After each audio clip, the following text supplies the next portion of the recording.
Okay, we're working on projectile motion, and we have some general formulas that are always true. That if we neglect air resistance, we'll just have the gravitational force acting to pull the projectile down, and so we have its minus g, the gravitational constant g, in the j direction. Velocity as a function of time. By integrating, we get that, and the constant of integration is a constant vector. We'll call it v naught, the initial velocity vector. And then we integrate that to get the position vector, and then the constant of integration this time is the initial position vector r naught. From there we saw that if we knew the launch angle, the initial speed, and the initial height, we can get more precise formulas for the velocity and position. These are the v-brace notation, but we have that the I and j components of velocity are there, and then the I and j components of position are there. And we also found that if we employ some commonly used physics formulas, we could think of them as shortcuts. It saves us time as far as solving the algebra behind the scenes. The thing about these formulas, though, they only apply when you are launched from the origin, or launched from a height of 0. And so we have a way to find the maximum height by plugging into that formula, a way to find the flight time by plugging into that formula, and the way to find the range. The range is the horizontal distance traveled by the projectile. And so these formulas are all good if you know the launch angle theta and the initial speed, and of course whatever the gravitational constant is. Now, sometimes you'll be faced with problems where you don't know that launch angle, and that's what we have in this next slide here. It says, in Citizens Bank Park, where the Philadelphia Phillies play baseball, the right field fence is 330 feet from home plate. That's the distance, this sort of horizontal distance that we're considering, 330 feet from home plate. And that's where, of course, that's where the batter stands when he hits the ball. And there's a fence out there that is about 13 feet high. And so we have this batter, happens to be, in this particular problem, first baseman Ryan Howard, and he's going to hit a home run over the right field fence. Okay, so it's going to clear the fence, basically, and he's going to hit the ball at a height of 3 feet above the ground, 3 feet above home plate. He's going to give it an initial horizontal velocity of, somehow we're able to measure that as 66 feet per second toward the wall, and an initial upward velocity of 84 feet per second. The question at hand is, okay, yes, it does clear the fence. We're told it's a home run, but how much? By how much? How many feet does it clear the fence? And of course, since we're not in the metric system, we're using feet per second for our velocities and feet for our distances, then we recognize then that the gravitational constant will be 32 feet per second squared. And of course we're ignoring the wind resistance. And so we have to go back to those first principles kind of formulas, that we have acceleration being negative g in the j direction, velocity, and position.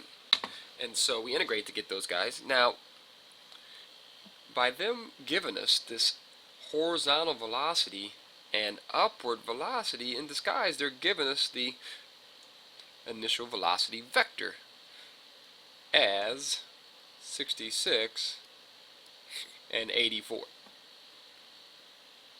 By them giving us that it started out 3 feet above home plate, that's their way of giving us the initial position. Now that's our height, 3. Home plate will be 0 as far as x goes, but it'll be off the ground 3 feet. Okay, gravitational constant is 32, so every place we see a g, we'll put in 32. Okay, so we don't need all these, but let's go ahead and put them. We have a, it's really not a function of time, but it is 0, negative 32. We have v, which, just using these forms, we have that it is 0, negative 32t, and to that now we add 66 and 84, and then we have position, which in this formula here is 0, negative 16t squared And then here's the initial velocity again, so 66t, 84t, and then initial position 0, 3. Putting these together, we get the velocity function to be 66 minus 32t plus 84. Putting these three together, we have the position to be 66t,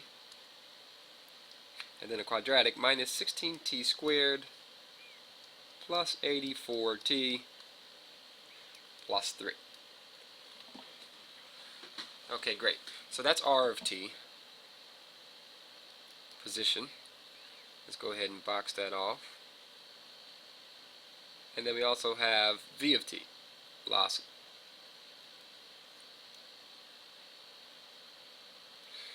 And then we have the a of t, acceleration. Okay, now we're concerned about what's going on 330 feet down the line, horizontally. Well, the ball is in air. We don't know how long it's in air until it reaches that 330 feet, but we can find that. Knowing this position function, we take and we set 66t equal to 330 to help us find the time it takes to reach the fence, how long the ball was in the air for. And so dividing, we get that the time it takes is 330 divided by 66. Okay, without a calculator, we have to do the best we can. And we recognize that we could divide by 3 at first, so we get 110 over 22. We could divide by 2, and we end up with 55 over 11. If we would have seen it, we'd have recognized that 66 times 5 is 330.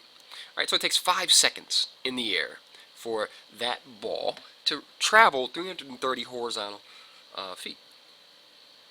And the question is, well, okay, after 5 seconds, how high off the ground is the ball? And that's governed by the y component of position. And so if we plug a 5 in, we'll figure out how high off the ground the ball is. And so we'll have negative 16 times 5 squared plus 84 times 5 plus 3. Okay, that would give us negative 16 times 25, and then 84 times 5 plus the 3. Alright, and we have this here is a negative 400.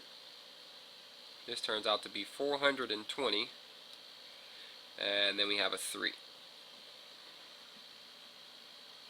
And so 5 seconds of travel in travel time in air, we find out that at that particular instant the ball is 23 feet off the ground. And so the question is, well, okay, if the fence is 13 feet high, by how many feet does the ball clear the top of the fence? We just subtract. We say, well, it's 23 feet off the ground, the fence is 13 feet high, so it clears the fence by 10 feet.